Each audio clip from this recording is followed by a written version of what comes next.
Bonjour chers frères et sœurs, je vous salue, vous qui aimez l'histoire. J'ai eu très récemment des échanges en visioconférence avec des frères Betibé, ceux qu'on appelle ordinairement Outilé, qui sont de la diaspora. Voilà. Je les salue tous ici. Je ne voudrais pas dire le nom de chacun parce que je n'ai pas retenu le nom de tous, sauf de quelques-uns. Alors, donc, je me garderai de citer ici individuellement leurs noms, mais je voudrais les saluer fraternellement et leur dire merci pour l'occasion qu'ils m'ont donnée de parler un peu de l'histoire de nos ancêtres Betibé, ceux qu'on appelle ordinairement Ewotilé, et qui ont colonisé, je peux dire, tout le pourtour lagunaire de la Côte d'Ivoire. Oui, depuis la zone sud-est jusqu'aux encablures et même au-delà de Grand Laou. Voilà. Toutes ces zones lagunaires-là, ils les ont colonisées. Pourquoi? Parce qu'ils étaient des pêcheurs en lagune. Et ils prospectaient sans cesse les cours d'eau, hein, à la recherche des bancs de poissons. Mais ici, je voudrais aborder un sujet parce qu'il y a un qui m'a posé la question. Il dit, mais pourquoi est-ce que les Betibé ont perdu la guerre face aux Agni Brafé? Aux Agni Brafé, c'est-à-dire ceux qui sont venus créer le royaume sans vie, ou bien le royaume de Krenjabo. Voilà, le royaume sans vie ou bien le royaume de Krenjabo. Pourquoi est-ce que les Betibé ont perdu la guerre, leur défaite militaire face aux Agni Brafé? Alors, il y a plusieurs raisons. Il y a plusieurs raisons à cette défaite. Il faut dire que, d'abord, les Agni Brafé ont eu l'initiative de l'attaque surprise. Parce que eux, ils avaient un objectif clair, c'est de créer un royaume. Voilà. D'ailleurs, il y a un chant guerrier qu'ils exécutent qui dit que avec quoi crée-t-on un pays? Hein? Avec quoi crée-t-on un royaume? C'est avec des fusils. Avec des fusils, nous l'avons fait. C'est vrai, ils étaient des fusiliers. Ils avaient beaucoup de fusils. Et puis, ils étaient très nombreux. Ils étaient des milliers et des milliers de guerriers. Bon, ceux, par exemple, qui se sont rassemblés dans la zone qu'on appelle le Elubobo, c'est-à-dire qui correspond aux régions actuelles d'Alangwa, Nounouamou, au moment où les Abourés y étaient, ceux qui ont attaqué la zone, ils étaient près de 40 000. 40 000 guerriers. Ils étaient très nombreux. Ils ont eu l'initiative de l'attaque. Ils ont fait une attaque surprise. Ils n'ont pas déclaré la guerre. Non, non, non. Ils n'ont pas déclaré la guerre. Ils ont attaqué. Hein? Une attaque surprise. Mais il faut avouer que il y a eu une négligence de la part des Betibé. Ça aussi, il faut le dire. Pourquoi cette négligence sécuritaire? Les Betibé même ont vu que ces Agni Brafé ont d'abord attaqué la zone de Lubobo où étaient les Abourés Ehé. D'ailleurs, ce sont ces mêmes Betibé-là qui ont fait traverser la lagune à certains et ils les ont installés notamment à Adjeke, qu'on appelle ordinairement Adjake. D'ailleurs, c'est pour ça que la famille Ehé qui a séjourné à Adjake, c'est pour ça qu'on appelle la famille Adjake Point, c'est-à-dire ceux qui sont d'Adjake. Donc, les Betibé ont été négligents. Mais pourquoi est-ce qu'ils ont été négligents? C'est par rapport à la trop grande confiance qu'ils avaient à la gestion de leur espace. Je m'explique. Les Betibé créent leur village, leur localité sur des îles, qui sont des îles lagunaires, bien sûr, sur des îles. Et là où sont leurs villages sur ces îles-là, les cases sont des cases sur pilotis, qu'ils appellent Asanga. Des cases sur pilotis. En outre, ils avaient de grandes pirogues, ce qu'on appelle généralement les pirogues de génération, et qu'aujourd'hui en langue agnou on appelle faele, c'est-à-dire les pirogues de classe d'âge. Ces pirogues-là sont de très grandes pirogues, ça peut prendre au moins 100 personnes Ça prend au moins 100 personnes, sinon 110 personnes au maximum.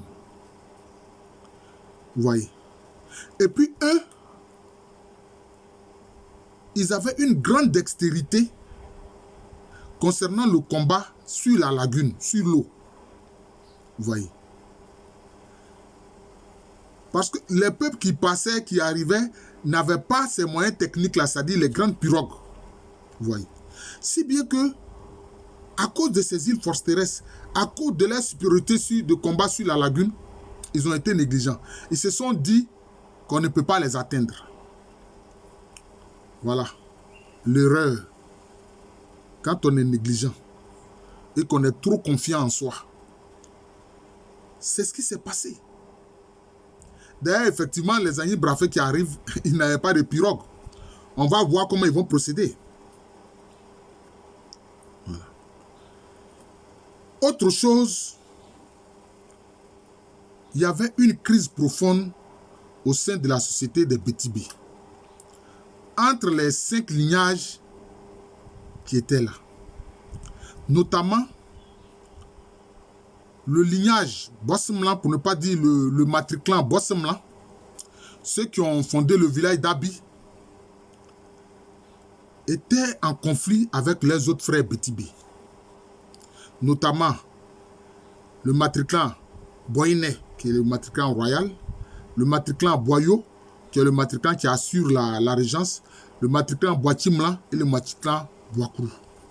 Les Bossemlan ne s'entendaient pas avec ces autres matriclans. Pourquoi? Cette mésentente est venue du fait de l'assassinat d'un patriarche du matriclan Bossemlan, qu'on appelle Ayou Atebe. D'ailleurs, le trône ou le tabouret sur lequel s'appuie le chef d'Abi pour gouverner, on appelle ça Ayou Atebe Bia, c'est-à-dire le tabouret de l'ancêtre Ayou Atebe. Ayou Atebe, disons, vers la fin, il a vécu vers la fin du XVIIe siècle. Il a vécu vers la fin du XVIIe siècle.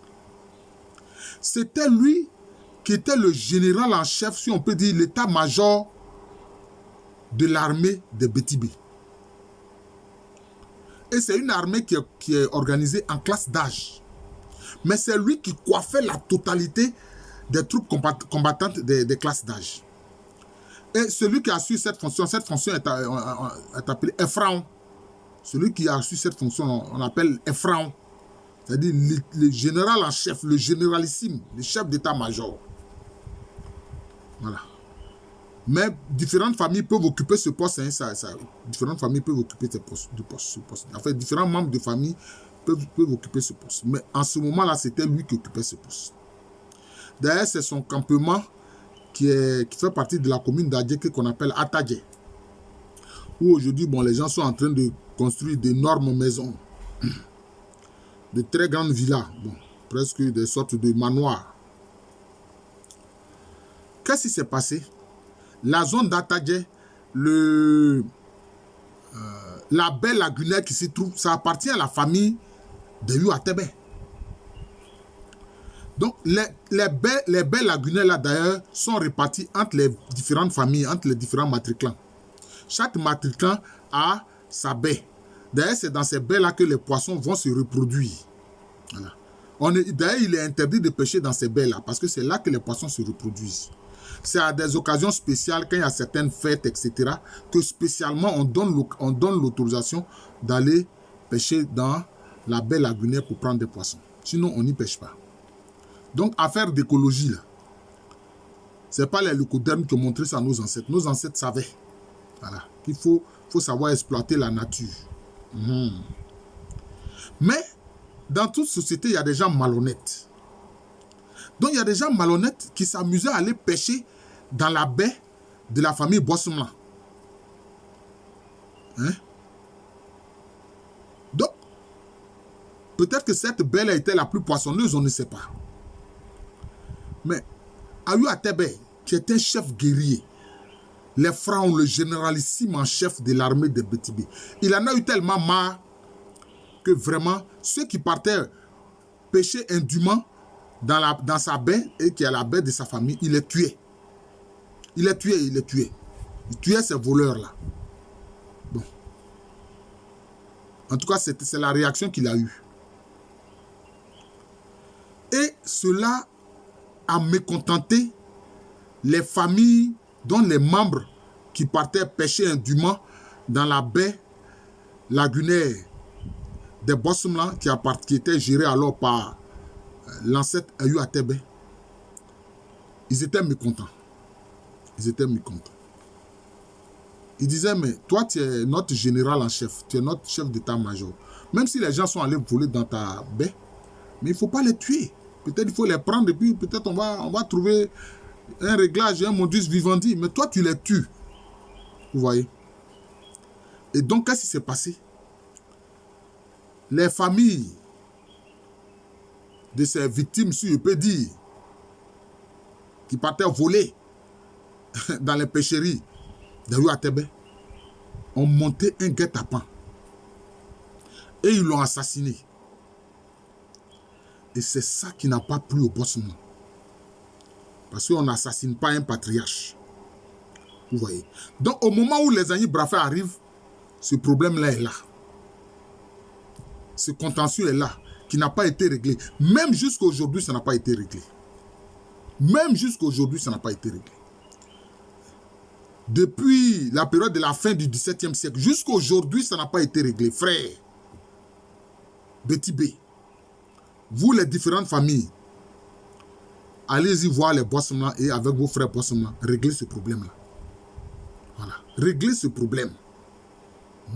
Parce qu'il y a eu une réjouissance en 58, en 1958, à cause de ça, ils se sont affrontés. Mais vous êtes des frères, vous allez continuer à faire ça, alors que vous vous mariez, vous avez des enfants, de part et d'autre. Il faut que ça s'arrête. Donc, deuxième chose, les Agni Brafé aussi ont attaqué le peuple d'Aliékro. Ceux d'Aliékro, ce sont ceux que les Otis appellent Mochobo. Les Betibé, eux-mêmes s'appelaient Betibé ou bien Mechibo, parce que c'est ceux qui sont allés vers Vitré, c'est-à-dire Beti Monon, qui vont prendre le nom de Betibé. Mais c'est la même racine que Mechibo. Sauf que Mechi, mais c'est le pluriel de B, qui désigne d'ailleurs le palmier. Et puis Ti, c'est la tête. Donc, c'est-à-dire que les Betibé, c'est-à-dire qu'ils sont la tête du palmier. Voilà.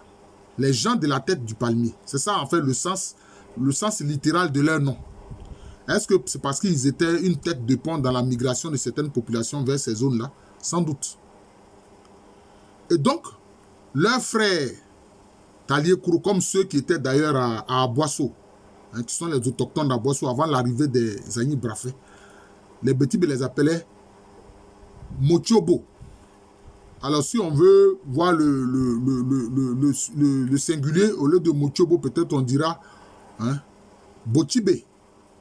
Bochibé.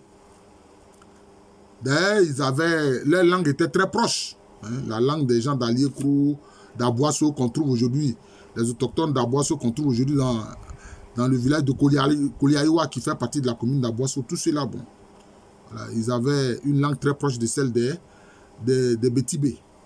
D'ailleurs, au niveau de l'embouchure de la Bia, que les Betibé appellent Eyendo, donc c'est-à-dire qu'ils appellent la Bia Eye, donc Eyendo, c'est-à-dire la bouche de Eye, ou l'embouchure, c'est là qu'ils se rencontraient pour faire des échanges. Alors, quand ceux-là ont été vaincus, eux et les Bossemlan ont servi d'éclaireurs aux guerriers Agni Brafé. Ils leur ont servi d'éclaireurs. C'est malheureux, mais c'est ça. Ils leur ont servi d'éclaireurs. Et qu'est-ce qui s'est passé? Donc, ils leur ont montré le chemin, comment il faut faire. Ils leur ont servi de guides, ils leur ont servi de guides, d'éclaireurs. Donc, les Agni Brafé ont contourné la lagune. Ils ont contourné la lagune. Et ils sont allés en Galois. Le village de Ngalois qui existe encore, qui est non loin du village d'Assomla. Donc, vers cette zone-là. Quand on est en Galois, l'île d'Assoko Monobaha est à quelques encablures. C'est à quelques encablures. Vous voyez? C'est à quelques encablures, ce n'est pas loin. Et c'est là qu'ils ont fait des radeaux. C'est là qu'ils ont fait des radeaux pour attaquer l'île d'Assoko Monobaha. Vous voyez? avec l'effet de surprise. Voilà. Mais il n'y a pas que ça. Il y avait une querelle, une autre querelle au sein même de Bétibé pour des enjeux de pouvoir. Des enjeux de pouvoir. Qu'est-ce que ça dit clairement? La famille royale, c'est la famille Boyiné. Et au moment où les Agni Brafé vont venir attaquer les Bétibé ou Ewotile, le roi s'appelait Wopu Ningbeni. Wopu Ningbeni. Il est du clan ou bien du matriclan Boyiné. D'ailleurs, dans l'organisation de Bétibé, le roi, dont le titre est Ebakwaba, il règne avec les patriarches de chaque lignage. Hein? C'est-à-dire, la famille Bosmla avait son patriarche, la famille Boyo avait son patriarche, la famille Boachimla avait son patriarche, la famille Boakoula avait son patriarche, et c'est ces 4 patriarches-là qui, avec le roi qui lui est Boyiné, le Bakwaba qui lui est Boyiné, ils sont à Balou-Baté. Balou-Baté, c'est la capitale, c'était aussi une île. C'est là-bas qu'ils étaient pour gérer le pays, le royaume. Mais ils géraient le royaume aussi avec les pharaons, qui est le général en chef de l'armée. Voilà, c'est comme ça. Et au moment où les Agni Brafé viennent attaquer, peu avant cela, le roi Boyiné, le Bakwaba, qui est Wopu Ningbeni, de clan Boyiné, avait de profondes mésententes avec celui qui exerçait alors la fonction des pharaons, c'est-à-dire de chef d'état-major de l'armée des Bétibé, qu'on appelle Wopu Sehin. Et Wopu Sehin, lui, il est du clan Boyo, il est du matriclan Boyo. D'ailleurs, quand le roi, le Bakwaba qui est Boyiné, quand il décède, avant l'intronisation d'un nouveau Bakwaba, donc d'un nouveau roi, ce sont les Boyos qui assurent la régence. C'est les Boyos qui assurent la régence. Oui. Et donc, comme les pharaons et le général en chef, vraiment, les troupes militaires les plus importantes étaient sur l'île de Monobaha. Et donc, quand les Agni Brafé ont fait leur radeau au niveau de Ngalois pour attaquer, parce qu'en ce moment, Ngalois, le village de Ngalois en tant que tel n'était pas créé, mais c'était une pêcherie. Voilà. Parce que les Bétibé avaient des pêcheries tout au long, sur tout le pourtour de la lagune, ils avaient des pêcheries. Et donc, Wopu Ningbeni, le roi, Boyiné, et Wopu Sehin, les pharaons, c'est-à-dire le chef d'état-major de l'armée de clan Boyo, ne s'entendaient pas. Ils étaient en conflit profond. Et donc, quand les Agni Brafé, en passant par Ngalois, ont attaqué la grande île d'Asoko Monobaha, en faisant des radeaux, puisqu'ils n'avaient pas de pirogue, ils ont fait des radeaux pour ça. Qu'est-ce qui s'est passé? Wopu Sehin a envoyé rapidement des messagers auprès du roi, qui lui est à Balou-Baté, pour lui dire, ah, nous sommes attaqués. Donc, mobilise vite d'autres troupes pour que nous puissions faire face à l'attaque. Mais Wopu Ningbeni a traîné. Il a traîné, il a pris ça à la légère. D'ailleurs, puisqu'il était mécontent de son frère. Or, les deux, en fait, les deux ont le même père. Mais ils n'ont pas la même mère. Donc, ils ne sont pas du même matriclan. Mais ils avaient le même père. Donc, ce sont des frères de même père. Et Wopu Ningbeni, le roi, n'a pas vite pris de dispositions. Le temps qu'ils réagissent, les Agni Brafé avaient totalement détruit Monobaha. Ils avaient détruit Monobaha.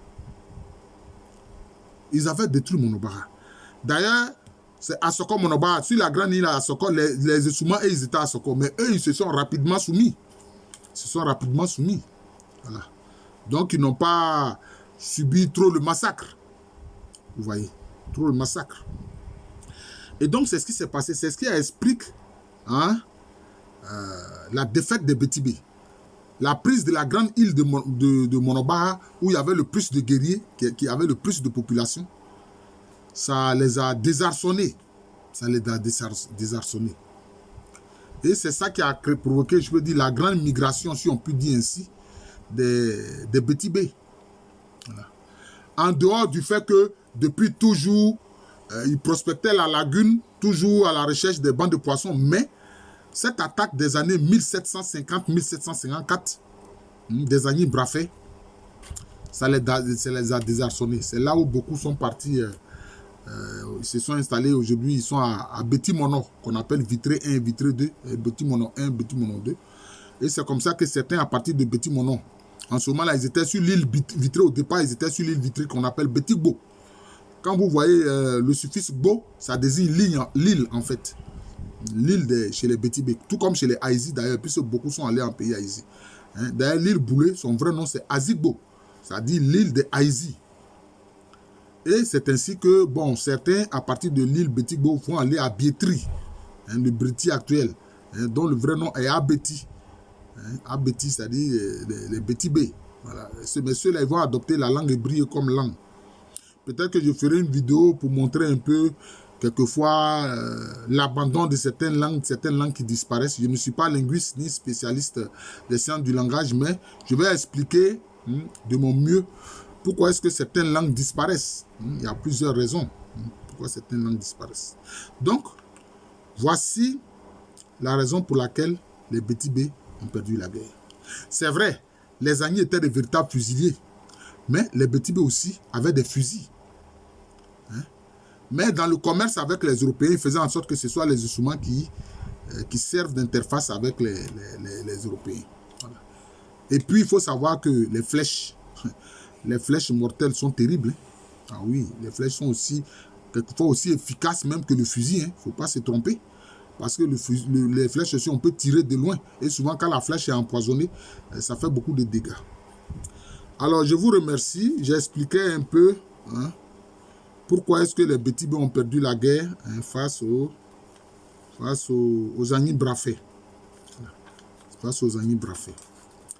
Je vous remercie. Je suis le professeur Alou Kwame René. Je voudrais penser en ce moment-ci à mon grand-père, c'est-à-dire l'oncle maternel de mon papa. L'oncle maternel de mon papa. Voilà. Qu'on appelle Kofi Alexandre, paix à son âme. Mon papa aussi, paix à son âme. C'est le vieux Kofi Alexandre qui m'a expliqué l'origine du conflit, de la mésentente entre les Bossemla et puis les autres frères et Otili, qui perdent jusqu'à aujourd'hui. Je vous demande pardon. Réconciliez-vous. Voilà. Les Bossemla et les autres clans, réconciliez-vous. Il faut que chacun reconnaisse son tort. Demandez-vous pardon. Oui. Ou mariez entre vous. Les Bossemla épousent d'autres femmes, des femmes d'autres clans Betty-Bé et vice-versa. Abiati et Abi sont côte à côte. Tu ne fais même pas attention, tu ne peux pas faire la différence entre Abiati et puis Abi. D'ailleurs, ce sont mes papas, si je peux dire, les Boatimla. C'est-à-dire la famille maternelle à laquelle appartient mon papa. Et donc le vieux Kofi Alexandre, c'est eux qui ont créé Abiati. Vous voyez. Donc, réconciliez-vous. Il est temps. Une affaire qui date de la fin du XVIIe siècle. Aujourd'hui, nous sommes au 21e siècle. Non, il faut que ça s'arrête. Il faut que ça s'arrête. Ça fait combien de générations? Il faut que ça s'arrête. Il faut que vous vous réconciliez. Il faut se parler simplement. Il faut se parler. Mais il faut que un puisse prendre l'initiative. Moi, je demande au roi des Betty-Bé, le Bakwaba qui est là présentement, il faut qu'il prenne l'initiative d'aller voir le chef du clan Bossemla. Oui. Il faut qu'il aille voir le chef du clan Bossemla. Il ne faut pas qu'il se dise je suis le roi. Dans le principe spirituel, entre guillemets, c'est le plus grand qui va vers le plus petit. Voilà. Parce que les gens ne comprennent pas ça. Souvent, ils pensent que c'est le plus grand que c'est le plus petit qui doit aller vers le plus grand. Non. Le plus petit, lui, il a ses prétextes, il est le petit. Donc, c'est le plus grand qui va vers le plus petit. Voilà, c'est comme ça. Sans faire de prosélytisme, mais c'est Dieu qui envoie ses prophètes vers nous. Pourquoi il fait ça? Lui qui nous a créés. Mais c'est lui qui envoie ses prophètes vers nous. C'est lui qui a envoyé son Messie vers nous. Donc, c'est comme ça. Il faut que les Bakwaba actuels, il aille voir les membres du clan Bossemla, les chefs du clan Bossemla. D'ailleurs, Écoutez, la presqu'île de Oussou, là, ça appartient au Bossem, là. C'est eux qui gèrent ça encore jusqu'à aujourd'hui. Allez, va les voir, pardon, Nana, va les voir. Va voir hein, les Bossem, là, pour discuter. Hein. Vous ferez les rituels, etc. Bon, les sacrifices seront les traditions, etc. Pour que la réconciliation y soit. Et puis, c'est terminé. Voilà. Une affaire ne peut pas perdurer des siècles comme on le voit aujourd'hui. Alors, je vous remercie. Moi, j'ose parler parce que je suis votre fils. Moi, maman Enzema. Hein. Moi, maman Enzema. Donc, je n'appartiens pas à un Maticlan et Otile. Non. Moi, maman Enzema. Mais mon père est du Maticlan Boatimla. C'est ceux qui ont créé et qui sont chefs de terre à Abiati. Voilà. Donc, c'est moi, je suis votre fils, je vous parle. Et bah quoi bah? Il faut aller voir les chefs du clan Bossemla à Abi là-bas pour parler avec eux. Je voulais dire que au nom des autres frères, des autres clans Beti, tu viens les voir pour qu'il y ait la réconciliation. Ce sera une grande joie. Et ce jour-là, les ancêtres là où ils sont vont se réjouir. Ouais, je vous dis ça, les ancêtres là où ils sont, ils vont se réjouir. Donc faites ça. Je suis le professeur Alou Kwame René. J'enseigne à l'université Félix Houphouët-Boigny, au département d'histoire de cette université, qui est à Abidjan, à Cocody. C'est en Côte d'Ivoire, un pays situé en Afrique de l'Ouest. Je vous remercie. Je crois que mes abonnés, j'en suis à 5960 abonnés. Voilà. C'est l'histoire africaine, c'est l'histoire de nos ancêtres. Elle est très riche, très très riche. Visitez cette chaîne, partagez ces vidéos. Merci encore et bonne journée à tous.